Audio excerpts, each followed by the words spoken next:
semuanya, selamat datang kembali di channel saya. Ketemu lagi dengan saya Foni. Di video kali ini saya ingin membagikan kesaksian pribadi, pengalaman bagaimana Tuhan itu memberkati, menolong saya dengan berbagai macam cara. Di video kali ini saya ingin menceritakan kebaikan Tuhan, dimana waktu saya masih kecil gitu ya, saya masih berumur, saya tuh agak parah gitu kalau soal number, soal angka. Pokoknya tuh kayak saya masih kecil gitu loh, kayak kelas 3 SD atau kelas 2 SD kalau nggak salah. Terus waktu itu tuh kita pindahan, sekeluarga tuh pindah rumah gitu loh, pindah rumah. Terus kita anak-anak kecil tuh bantu-bantu untuk kayak mindahin barang gitu loh, kayak dari rumah yang satu karena jaraknya tidak yang begitu terlalu jauh. Jadi kita tuh kayak anak-anak ngambil barang yang sebisa yang kita bawa gitu, terus bawa ke rumah yang baru gitu. Nah, posisinya waktu itu di rumah yang baru itu yang ada cuman ada salah satu kayak opa gitu, dia yang lagi kerja kayak tukang kayu gitu. Jadi kayak dia yang lagi kerja di luar di halaman rumah, dan di dalam rumah tuh posisinya lagi nggak ada orang gitu loh. Terus saya sama teman-teman saya yang lain, sama saudara-saudara yang lain gitu kan, mindahin barang anak-anak kecil waktu itu.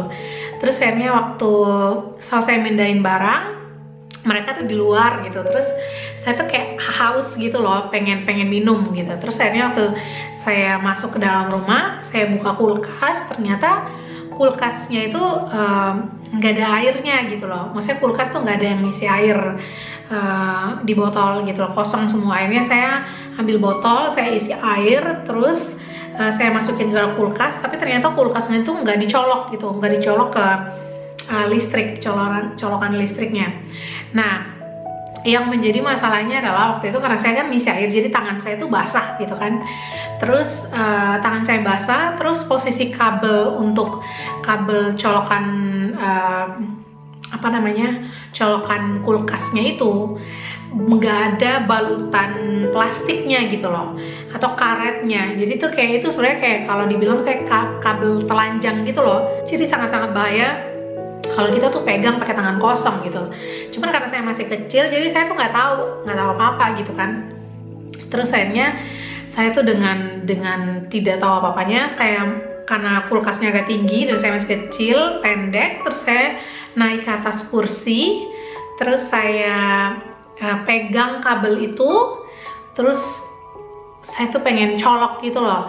Tapi waktu saya pegang kabel itu, karena tangan saya basah, akhirnya saya tuh kesetrum. Dan waktu saya kesetrum itu nggak ada orang di dalam rumah. Jadi saya tuh bahkan saya nggak ingat maksudnya kayak mungkin saya nggak ingat sama sekali gitu loh, kesetrum. Waktu habis kesetrum udah nggak inget apa-apa gitu loh. Cuman kayak orang-orang rumah tuh waktu datang saya itu udah jatuh di lantai gitu. Jadi saya posisinya tuh kayak udah tergeletak di lantai.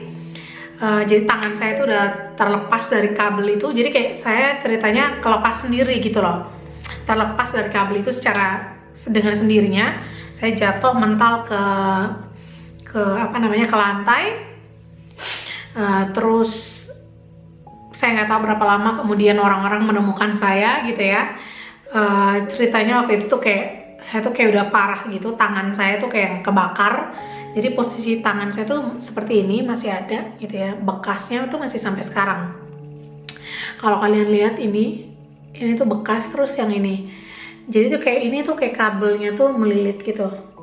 Jadi kalau saya tangannya tuh jadi nggak rata. Kalau misalnya ini kan karena dia tuh kayak apa sih istilahnya, kayak kayak gini loh. Jadi tuh kayak kalau gini kan nggak ada apa-apa ya, jadi bisa lurus. Kalau ini tuh nggak bisa lurus tangan saya karena dia, kalau kayak gini tuh kelihatan kan nggak bisa lurus. Kalau misalnya aku tempelin kayak gini tuh nggak rata. Jadi tangan saya tuh sebelah jari saya yang ini tuh kayak lebih pendek gitu, karena karena waktu itu karena kebakar itu nggak dioperasi juga. Terus alasan papa saya tuh nggak mau operasi, katanya biar supaya saya tuh terus ingat bahwa saya tuh masih hidup, selamat, itu karena pertolongan Tuhan kayak gitu. Terus akhirnya singkat cerita, jadi kayak udahlah ya, itu udah masa kecil. Terus saya waktu mulai dewasa, udah gede, saya mulai jadi nakal, badung kayak gitu, udah malas ke gereja, hidup udah sembarangan kayak gitu-gitu. Terus akhirnya Tuhan tuh menegur saya dengan suatu kecelakaan, dan kemudian karena kecelakaan itu saya memutuskan untuk masuk sekolah Alkitab, untuk memberi diri saya untuk melayani Tuhan gitu ya.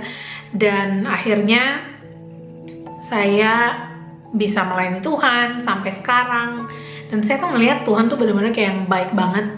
Saya jadi tahu bahwa ya kalau seandainya saya tuh nggak hidup gitu, mungkin ya saya nggak akan bisa nikmatin semua kebaikan Tuhan untuk saya seperti sekarang ini. Tapi karena tanda ini, jadi tuh kalau saya tiap kali udah badung, udah nakal apa segala macam, kayak udah mulai malas-malas sama Tuhan, saya terus selalu ingat kembali dengan tanda di tangan saya ini. Ya, saya suka pegang-pegang gitu untuk mengingatkan saya tentang kebaikan Tuhan, pertolongan Tuhan dalam kehidupan saya kayak gitu. Jadi saya nggak tahu apa hal yang membuat kalian untuk terus teringat kepada Tuhan, untuk terus mengingat kembali pertolongan perbuatan Tuhan dalam kehidupan kita. Tapi saya selalu belajar untuk ketika saya itu sudah mulai jauh dari Tuhan, maka saya akan kembali lihat tangan saya untuk mengingat perbuatan Tuhan dalam kehidupan saya, sehingga saya terus belajar untuk bersyukur. Saya tidak boleh kembali ke kehidupan saya yang dulu, karena Tuhan itu sudah menolong saya terlalu banyak. Tuhan sudah buat hal-hal yang luar biasa yang tidak bisa saya nikmati dalam kehidupan saya yang dulu. Jadi buat teman-teman yang nonton video ini, percayalah bahwa kalau kita masih hidup sampai saat ini, pasti ada alasan Tuhan, pasti ada rencana Tuhan untuk kehidupan kita. Bagaimana kita menemukannya? Yaitu dengan terus melekat kepada Tuhan, terus bangun hubungan dengan Tuhan, jangan pernah hilang dari hadapan Tuhan gitu ya, jangan pernah hilang dari hadirat Tuhan.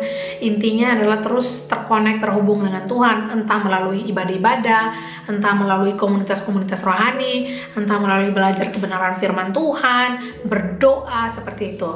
Jadi jangan lupa bahwa kalau kita hidup saat ini itu karena anugerah Tuhan. Semoga kesaksian saya ini memberkati kalian semua dan mengingatkan kita semua tentang kebaikan Tuhan dalam kehidupan kita. See ya!